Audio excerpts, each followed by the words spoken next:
Take back all that you love, snatch it from the enemy. Full of power,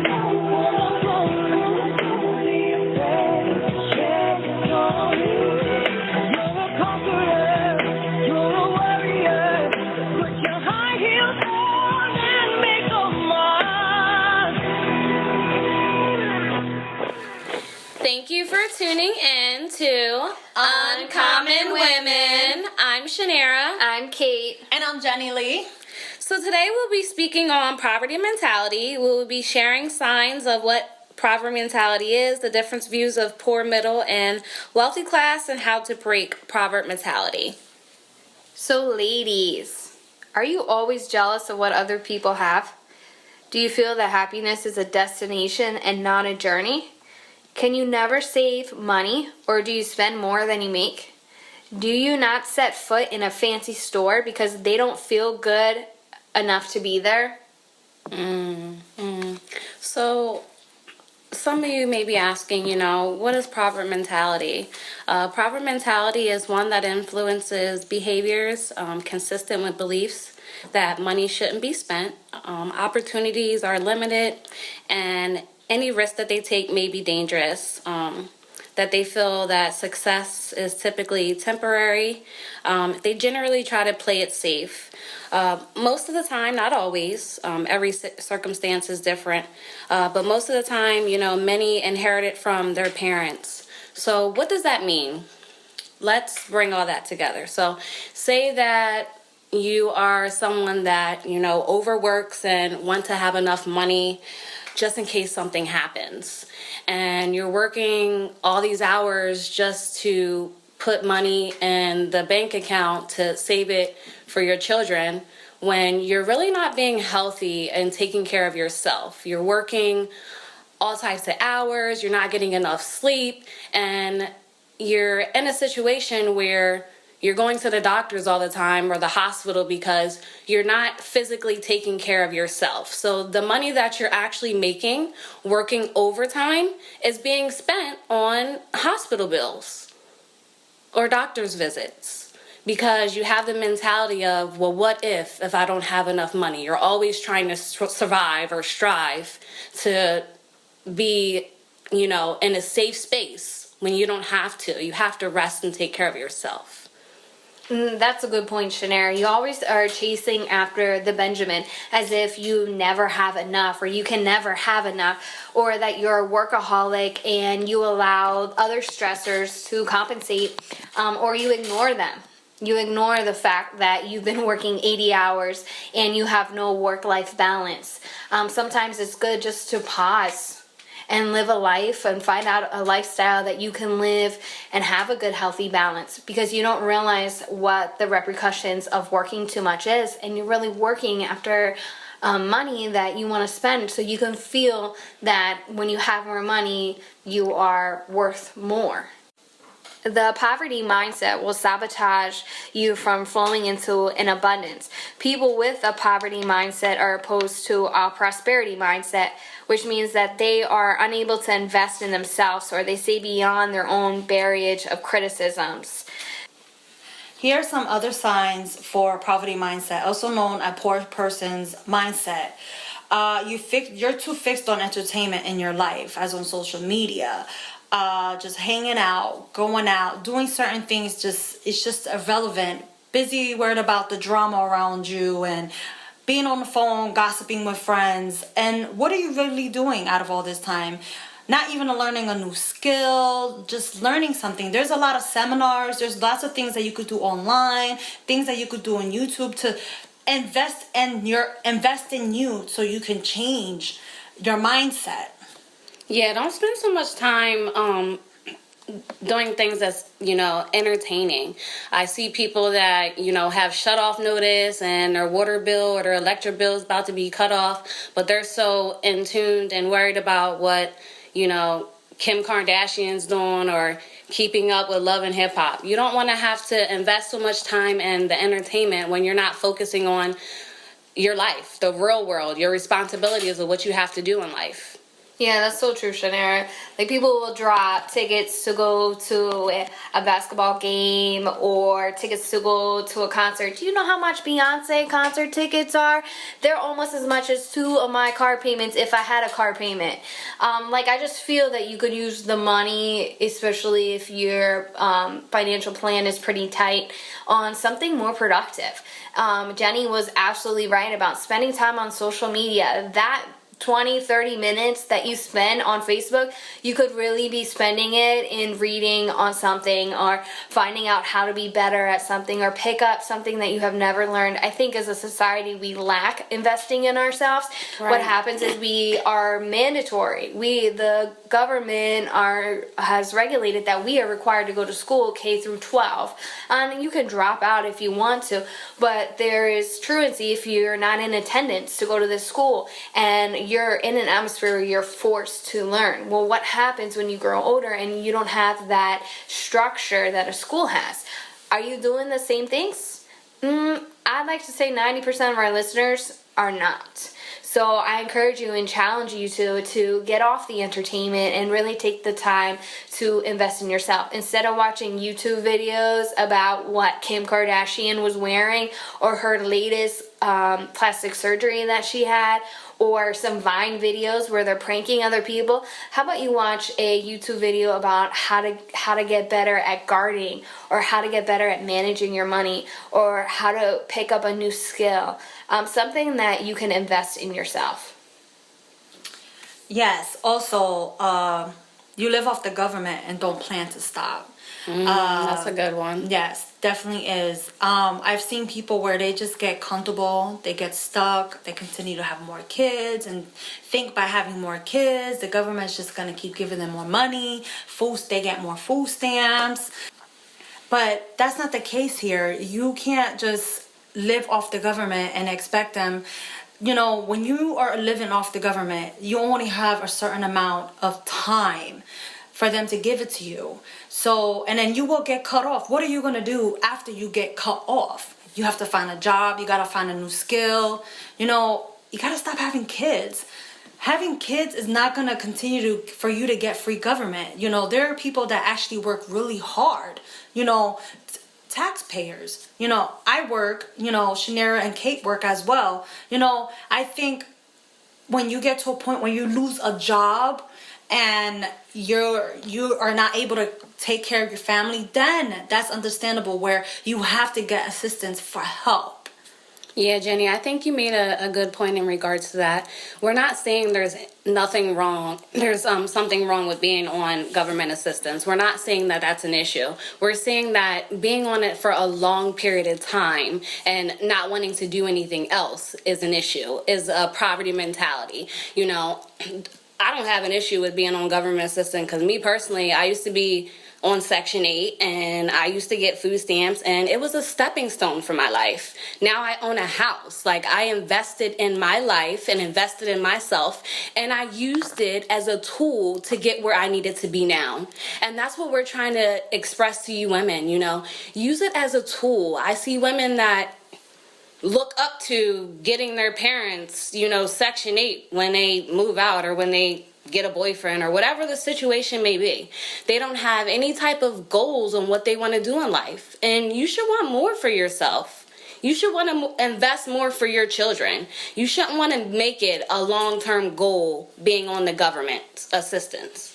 Yeah, a symptom of poverty mindset is mentally limiting yourself. The thing with government assistance, nothing wrong with it. I think exactly what Shanaira was saying. It's a tool to help you. I can't stand when people manipulate the government assistance. Mm-hmm. Yes. And you know what I can't stand more is women who make this comment, "Oh my goodness, they lowered my food stamps. Oh my goodness, they took it away." Like, that should not be a complaint. That should be a celebration. It's basically saying, I don't need you anymore. I can survive on my own. I've built a life. I've been motivated to move forward. I'm not limited by what the government has, because the government does limit you.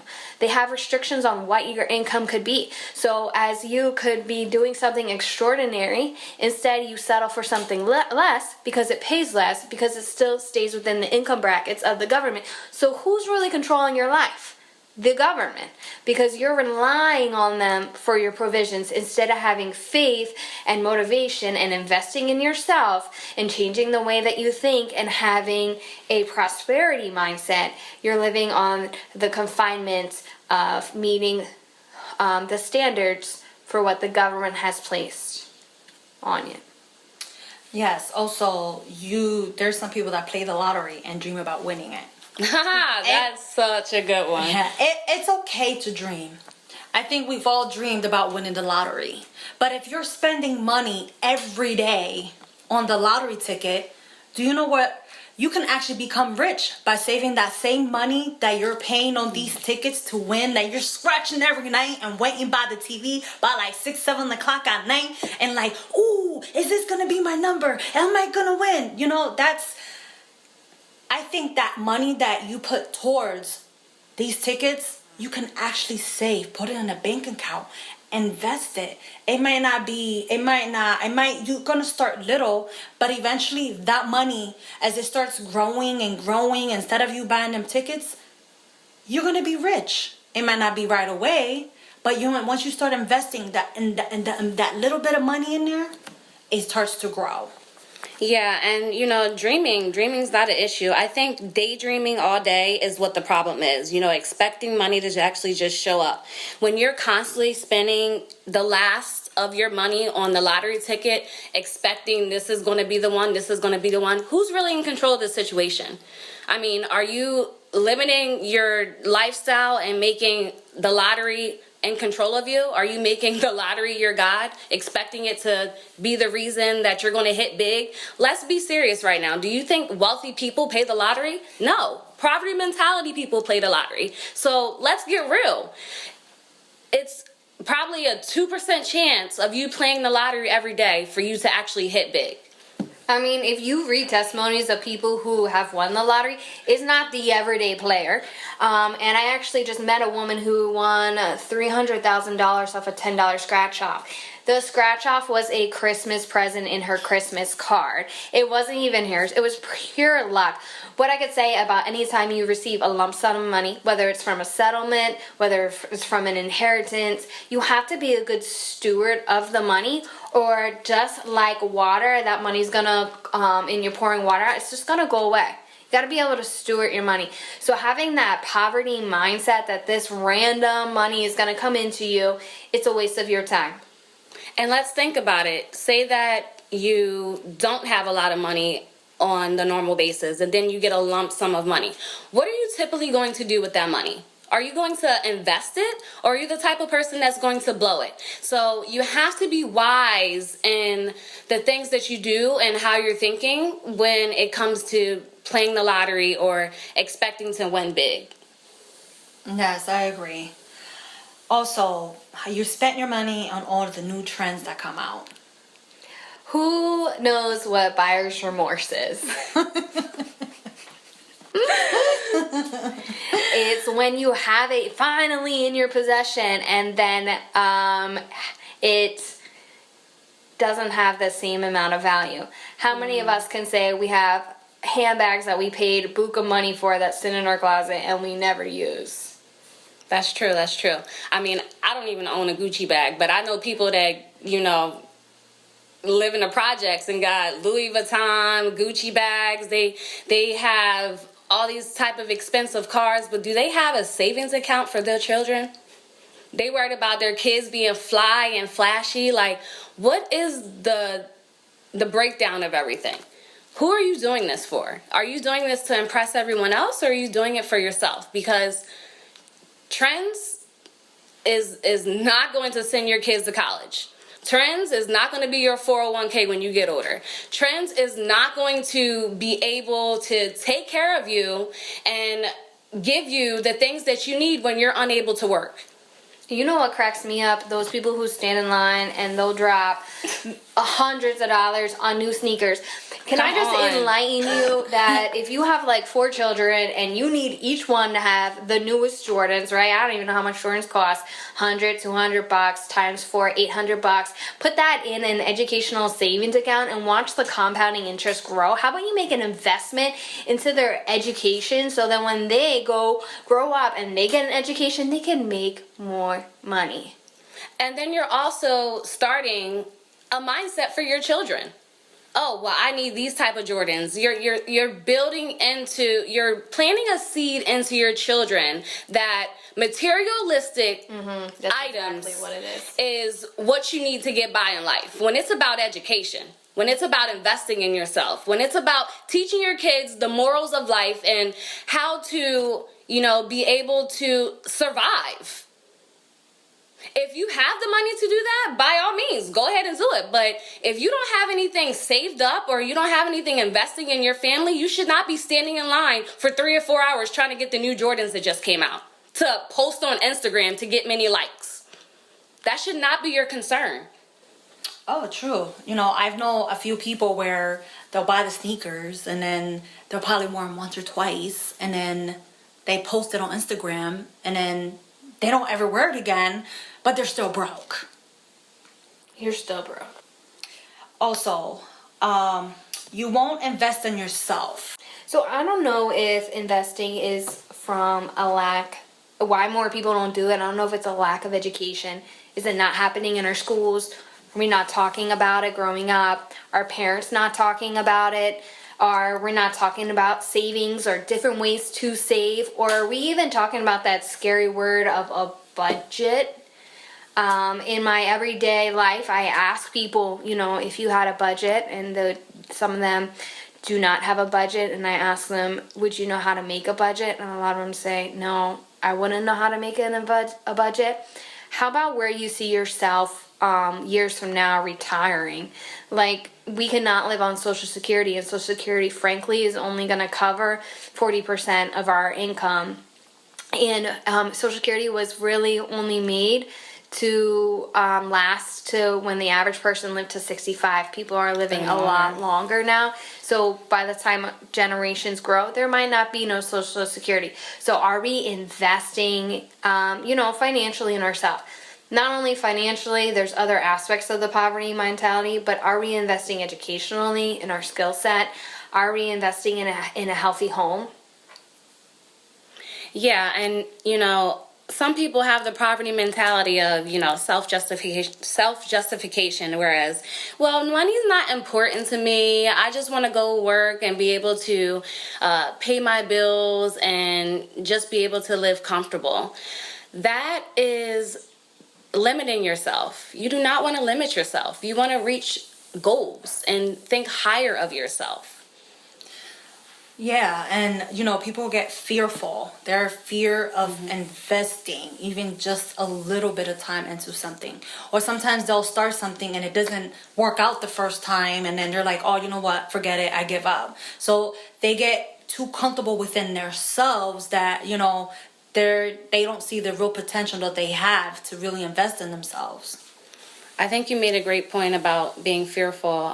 I see a lot of people, whereas they rather stay at home and not work for anyone than to be working for someone. They feel as though, well, I'm worth more than that.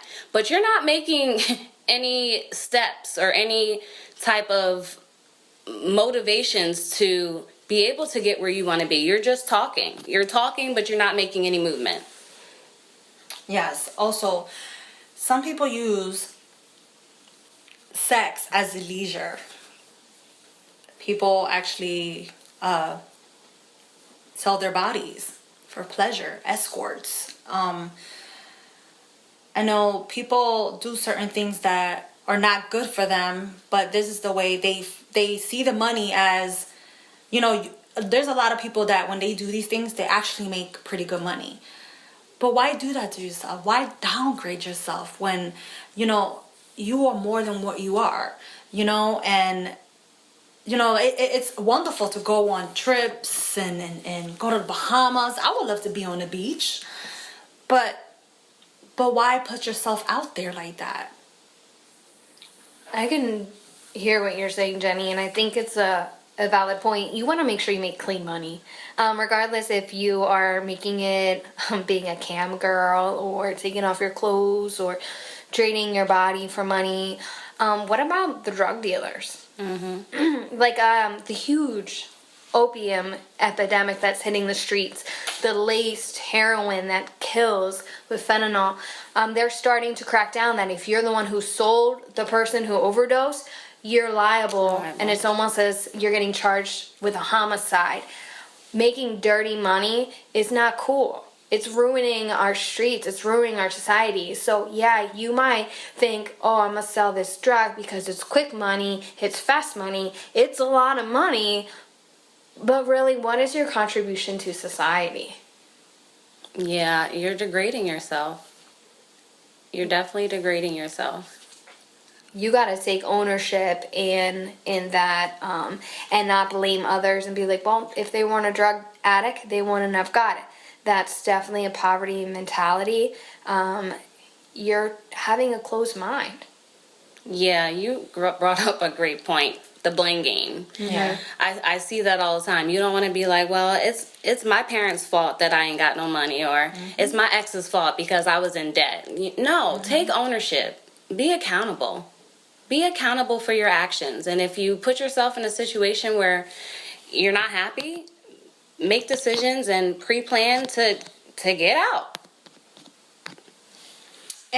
But my thing out of this also is like, you can use all the type of sex you want and gain all this money, but there's going to be a certain point. You can do this for many years. What are you going to do then when you're old and wrinkled and have nothing? You wasted your life, trying to have sex for money, and you don't have it because you didn't invest in it and you didn't invest in yourself. It's all about how you choose to see your life, and out of those choices, how motivated you are. Also, there's also a 99% where they get mad for not having anything. 99% of people out there get mad because they have nothing. And you know why you have nothing? Because you lack motivation. You lack focus, determination. And people just want to dream and just expect things to just jump in their lap. Right. And then you have those people, feel as though that they're entitled to everything. You're not entitled to everything. You have those people that believe, that someone owes you something. No. Nobody owes you anything. I see people where you have friends that have businesses, and you always got that one friend like, well, let me get a discount. Can I get a discount? I thought we were friends. Or people always trying to manipulate the situation or take advantage of the situation, and that's a poverty mentality. I have one friend that she babysits as a living, and her sister brings her nephews there full time, and she asked if she could just bring snacks. That's the most she asked. Just bring snacks for your kids while I watch them. A typical babysitter would ask for, babysitting is a lot of money. Daycares is about what, $100, $200 a week? And her sister had the nerve to tell her, well, that's your nephew. I shouldn't have to bring any snacks. I shouldn't have to pay you. That is a poverty mentality. Yeah, you're just leaning on someone else. You're being a leech and trying to get something for free. Don't you think that people might feel the same way about government assistance? That they can just leech on a government assistance? Or how about those people that run to mommy and daddy and ask for $20 all the time? Or flip-flop. What about if mom and dad are asking kids for money? Like, aren't you leeching on someone else? Now, don't get me wrong, a once-in-a-lifetime kind of thing is, but if it's a pattern or you're recognizing it as a pattern, let's have a wake-up call. It could be something that you have a wrong perspective on, or that you have an issue with a lack. Yes, reevaluate yourself. So ladies, tell me a time that, you had a poverty mentality moment. I have a lot, but let's just say probably one time I got paid, and I'm not the one that usually won't count my hours and always constantly going online checking my timesheets to see to make sure that to make sure that when that time comes when you have to pay your bills, and I calculated, it felt like it wasn't enough. So that's when I had to come to that point where I had to learn to budget to make sure that I had enough for my bills, even though at that moment I felt like I didn't have enough, which I did and I didn't. I mean, I did, but I thought I didn't. And it was that time when you have to sit back and be like, you know what, I gotta make a change. I gotta learn how to budget my money more. I have to, save money, put money to the side so that I know that when things happen or I don't have enough, I'll have the money there, because you're over here, I'm over here spending money on things that I didn't need instead of just paying all my bills like I was supposed to. I've, to be honest, always struggled with poverty mentality. Not because I was raised in a poverty atmosphere, but it really hit me the minute I had my son when I was 19. And my family never relied on government assistance. And when my parents found out I was pregnant, my mom thought I was joking, and my dad I'm a daddy's girl and I take everything he says to the heart. He had stated this comment, Kate, I'm okay with you being pregnant, but I don't want you raising a welfare baby. And that really hit me because I didn't want to have to depend on my family. I wanted to do everything by myself, and my current situation with my son's father, it was pretty rough. We didn't have the money to be financially stable, so I did have to depend on the government assistance. I had a little bit of food stamps, not too much, and I really had daycare that was a lifesaver, especially after me and my ex broke up. Child support was not there, and I was working as a teller at a bank. I made $10.25 an hour.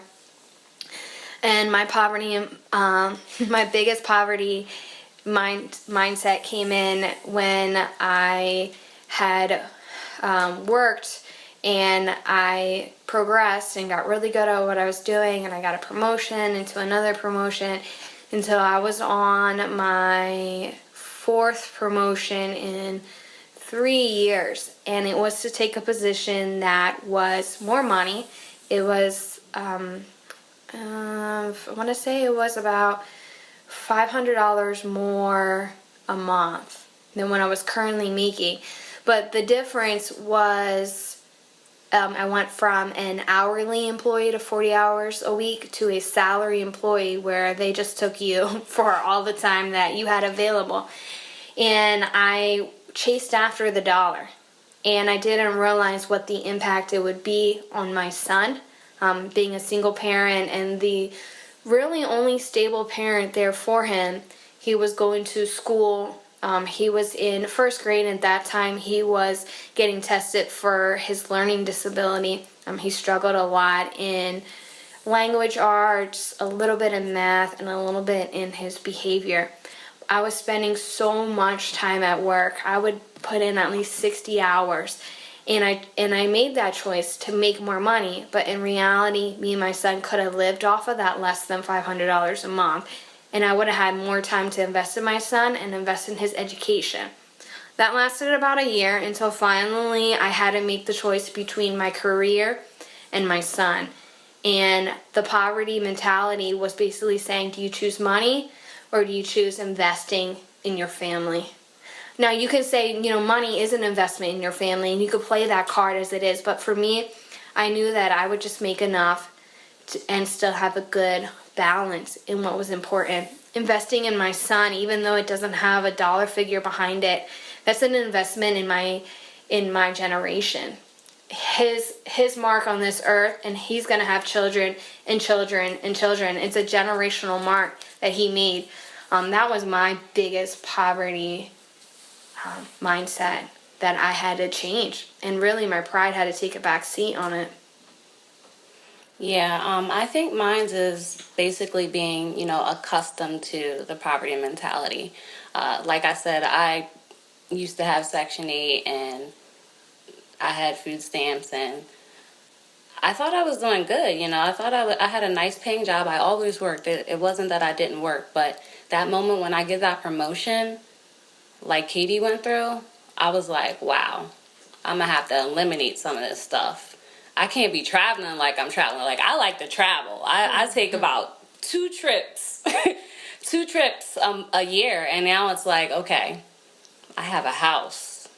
I have to start investing in other things. So I see at times now, checking my bank account, maybe I can see if I can go on a trip. But then I'm like, in the long run, no, I have to take care of my responsibilities now. And when the time comes, I'll be able to take a trip and enjoy my time.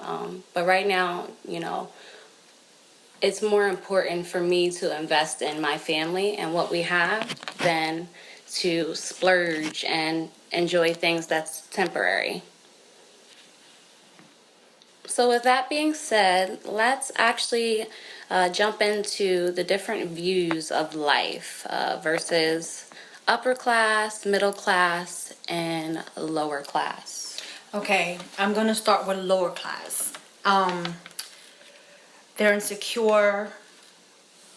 No one wants to change. They're fearful. They're always dreaming, but they don't make no plan of action. They live paycheck to paycheck, and they don't like to save. They waste time. They don't want to work hard and expect things to happen. No real life goals and ambitions. Also, middle class. They live comfortably. They think everything is good. They live above their means. They want to climb the corporate ladder.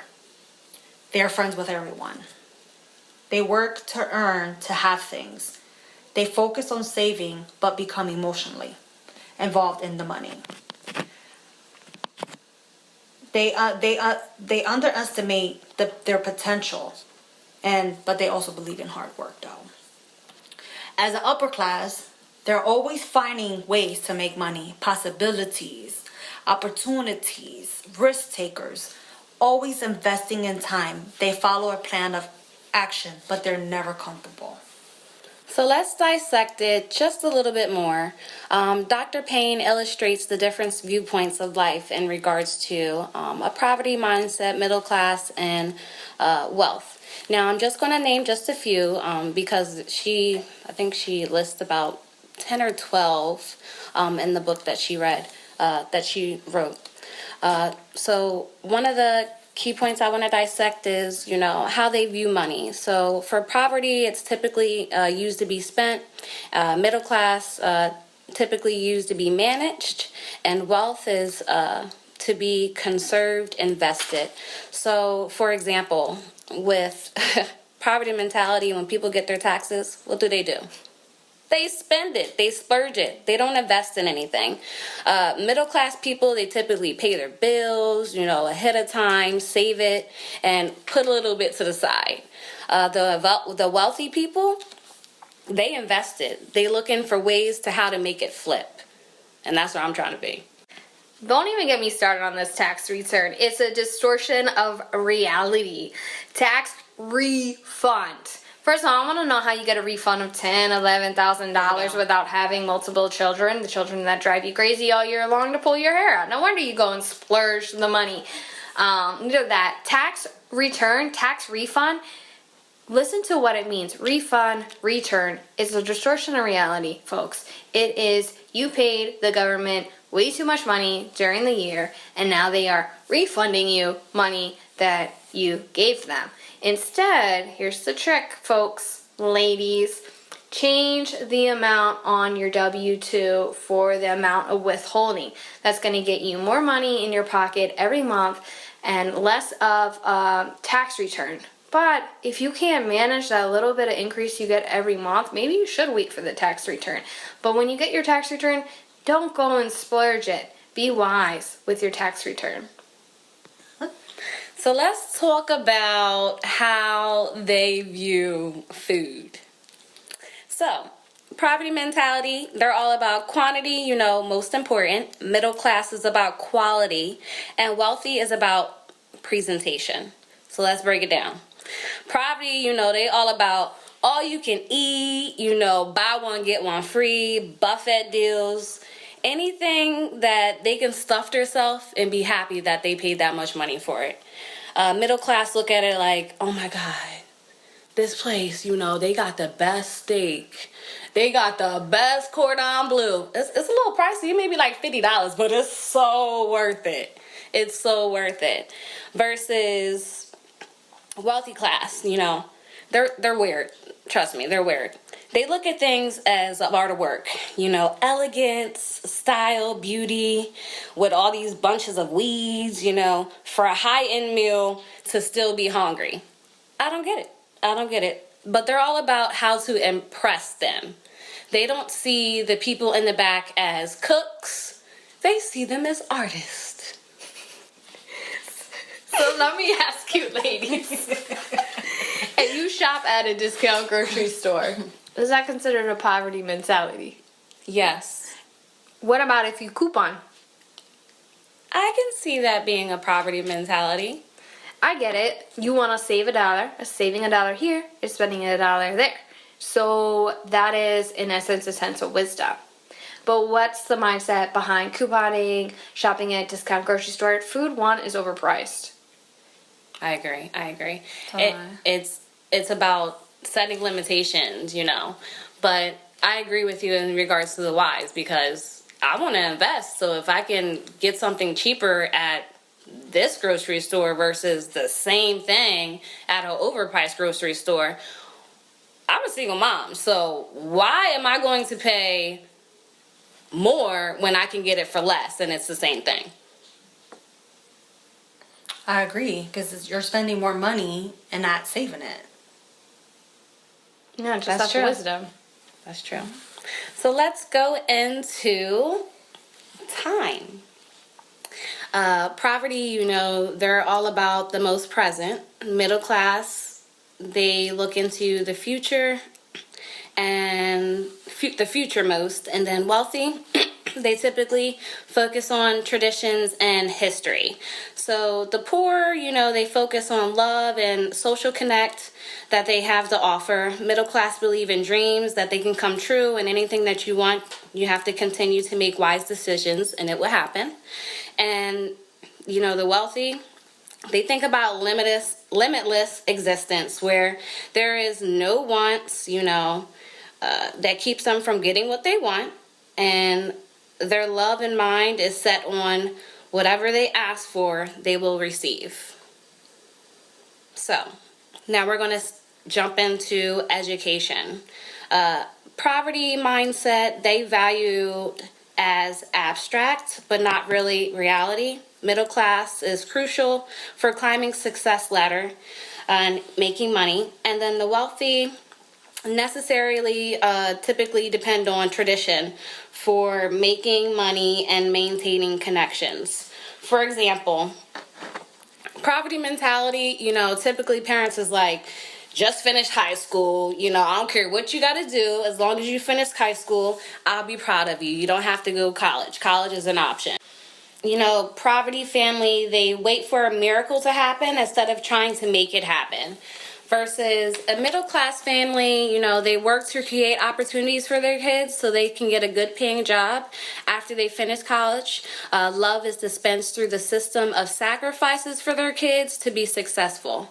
Now, wealthy, they typically send their kids to schools where, other powerful people in the world are, world changers. Connections are their core, their important value for the kids. They believe it's not about what you know, but who you know is what makes you successful. Wealthy would do anything they can to teach their children to handle and protect and pass on the secrets of living in a limitless freedom. They focus more on, keeping the wealth in the family. They understand that prosperity is important to expand in order for the money to last. So on the internet, on Boundless Sociology, we initially have 6 social classes: the upper class, upper middle class, lower middle class, lower class, and the working class, which is called blue collar. These classes are based on income, educational attainment, occupation, and social networks. They call it the class structure in the U.S. Are you ladies familiar with the term blue collar and white collar? Blue collar is when something is physically labor intensive, that you're earning money. Blue collar, white collar is the fields of labor. Blue collar comes from labor intensive physically activity. Typically people who are doing physical labor activity have a lower social class as well as a lower educational class. Where white collar typically is mentally labor intensive, this type of class has a higher education and they typically pay more. There is a big stigma between the two. An example of a blue collar job would be working in a factory. Whether it's scraping lead off a battery or you are in the Amazon warehouse boxing things together. You're on your feet, it's labor intensive, it's a lot of repetition. White collar would be more like working on Wall Street, or you work for a pharmaceutical company, or you're a real estate agent. These type of employment requires some kind of certification. Typically you have a higher level of degree. Something that Jenny mentioned on was networking and social classes. I'm not sure how familiar too many of you are with sororities. And when the female world is sororities, and what you do is you get in these sororities and you network within them. Same with if you're in the military. There's a lot of networking in the military, depending on which college you go to. Each college has a different pedigree behind it, a different weight to it. So let's jump right into how to break poverty mentalities. So you want to change your mindset, right? You want to be optimistic. You want to learn. You want to be limitless. You want to set realistic goals. You want to share your knowledge with others as well as seek knowledge. You want to surround yourself with people who have a wealthy mentality and are not poverty. I always say that poverty breeds poverty, because if you surround yourself or you're constantly around family members who have been in poverty, that's all you know. So you want to try and surround yourself around other people. I agree with that. I think changing your environment is very important. Shift who you're going to become. Remember your history, and how you're raised doesn't dictate who you're going to become. Don't make decisions on your past, and don't base your past on your future. Yeah, take action. It's one step at a time. Don't expect to take the whole elephant in one bite. Just take small steps. And once you accomplish something small, try and challenge yourself to work on something else. Take that responsibility and control of your life. You want to speak the language. It impacts what you think. A poverty mindset is no one wants to hire me, where a rich mentality thinks, okay, so that interview might not have gone as planned, but what can I do? So they won't say no to me next time. Yeah, and if you can, well, you should start. Try to eliminate the debt and interest that you have. Try to get rid of the most debt that you have so that you can be able to prosper in life. Pay more than the minimum balance. If you have the money, pay it off. Stop trying to pay the minimum balance to get by. Be accountable and and fight to increase what you can if you can. If you're unfamiliar with finances, talk to somebody, seek resources. The most thing that's biggest pet peeve about wasting money is paying a late fee. Sometimes paying that late fee is more than what your bill is, and you just threw, typical late fee is $35 down the drain for not planning your money accordingly.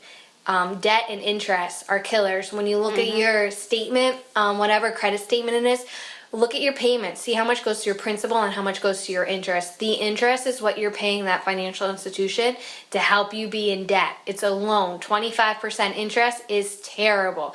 Get yourself smarter with your money. Yeah, and just continue to keep renewing your mind. It's so important for you to take risks, You have to set those goals or steps of achieving something. You have to write them down and keep renewing your life frequently. Ryan Hicks said it the best: invest to make the money work for you. And let's also avoid being critical and judgmental for those that have succeeded in life or anyone that's being successful. For example, I see a lot of people would be like, oh, well, she came from money, or she went to school and that's why she's wealthy. She has family that was wealthy, so it was passed down from generations. No, don't be a hater. Try to celebrate accomplishments and try not to judge people. Yeah, judgment will always stunt your progress. Yeah, also, start learning the difference between wise and foolish spending. Learn how to create assets instead of liabilities. Yeah, excuses are for people who don't want it bad enough. So how bad do you want it, ladies? So before we actually close up, I would like to leave a quote from Zig Ziglar. He says, people often say that motivation doesn't last. Well, neither does bathing. That's why we recommend it daily. Okay, ladies, thank you for tuning in. You can find us on Facebook, Uncommon Women, IG and Twitter, Uncommon3Women, as well as iTunes, and you can subscribe. Also, email us at uncommonwomenpodcast@gmail.com. So, ladies, I challenge you to comment below and let us know if you learned anything today and what is your poverty mentality. So, ladies, stay uncommon. Power.